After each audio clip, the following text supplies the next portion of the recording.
everyday natural makeup. So I always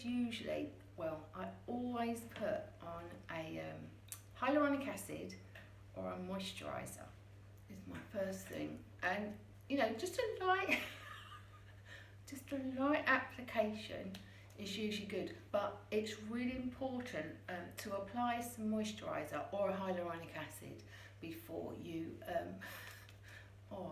I love that. If you really massage it in, it's much better because it gets rid of like lymphatic drainage, always upwards always upwards to your lymph nodes, which are sort of just in front of your ears really, so that's very important.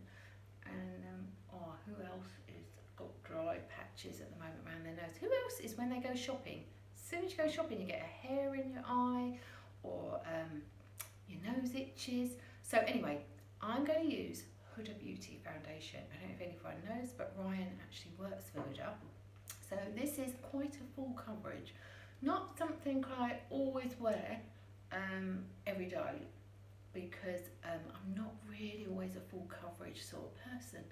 But it took us a long time to find a matching colour for me, because, oh actually I almost forgot, now one of my Facebook people was asking about a kabuki brush or a beauty blender.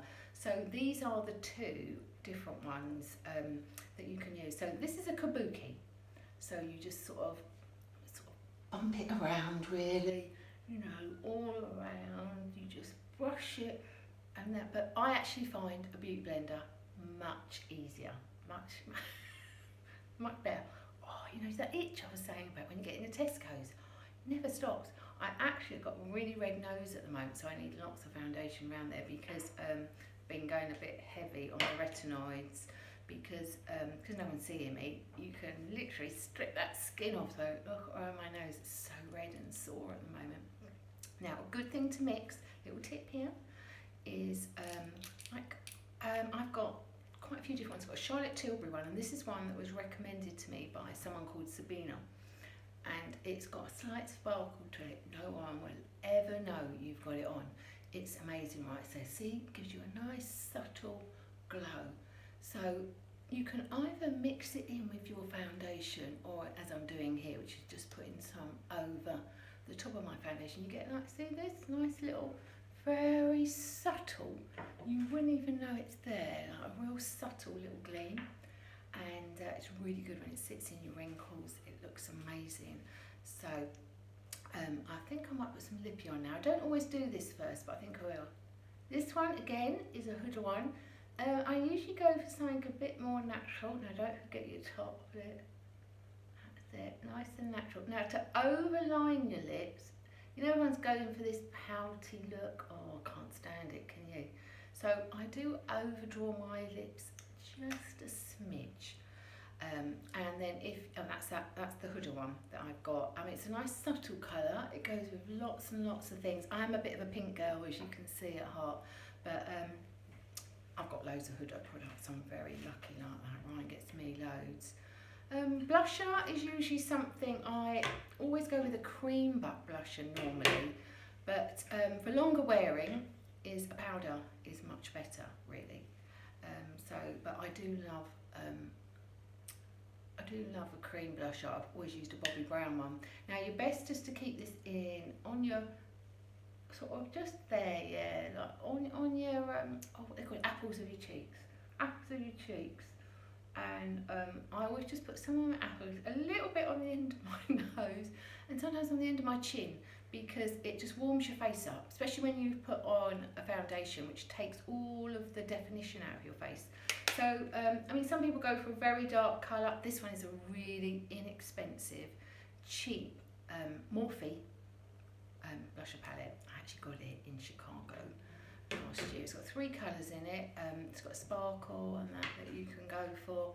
But yeah, you see, nice and fresh, and just looks like I've been in the garden for a little bit, you know, just getting a bit of sun. Right, now, so this is another Huda product. This is one of her palettes.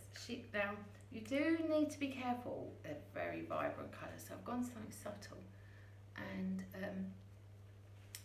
yeah, see, this one's very subtle.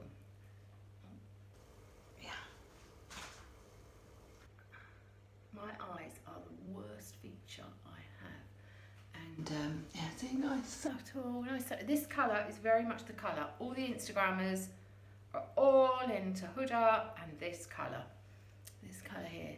Now, you could go for, if it was me doing it normally, I would go for another colour just to pop it a little bit, but we're going for a natural everyday makeup now. So, what I would do then, let me think about this, I would probably powder this down a little bit and make it stay all day. So, powder puff, there you go, look, powder puff, and there's a trick here, what the Kardashians do. You carve your cheekbones out, and I walk around with my cheekbones all carved out in a line, and then when you brush it off, you've got lovely cheekbones. You know, like I'm just going for an everyday subtle look, so that's what you do. That will last, make the makeup last now, which is good, you know, because you've spent all that time doing your makeup, and you want it to last. Powder that in again if you want, just pat it in, or throughout the day you can use your powder puff just to top up your powder. I'm not a real powder girl normally because I love a glow, hence why I love that glow stuff. Let me just look, yeah, I think that's it. Oh, mascara! Oh my god, how a girl can't live without mascara. Now, I've always used eyelash curlers since I was about 13 years old. These are my same eyelash curlers. That's not my eyelash curlers, that's a mascara. What the hell am I thinking? My eyelash curlers. I've had the same eyelash curlers since I was about 13. That's fucking mascara. It's been eyelash curlers. My eyelash curlers. I don't curl my eyelashes, but maybe I won't today. Because, you know, some people find it very hard to curl their eyelashes. So you just sort of go in like this. Like that. And push down. And then you've got lovely, look, curled eyelashes. Because I've got the shittest eyelashes in the world. You know, like chin hairs, you can always curl them if you've got quite a few. You're not shaving at the moment, you want them to look a bit curly. Now, mascara, I'm really particular about mascara. I usually use a tube-in, but I'm using this Marc Jacobs. Kerry recommends this one to me. She loves it. It's really black and intense. And so I must agree with her. It is very black and intense, but it's fucking hard to get off. I cannot get it off when I wear it. So I always wear a Clinique tube-in mascara. Anyway, better go because Chris wants to go in the garden. I've got to go out and help him with the garden. So at least if anyone walks past, I'm looking glad.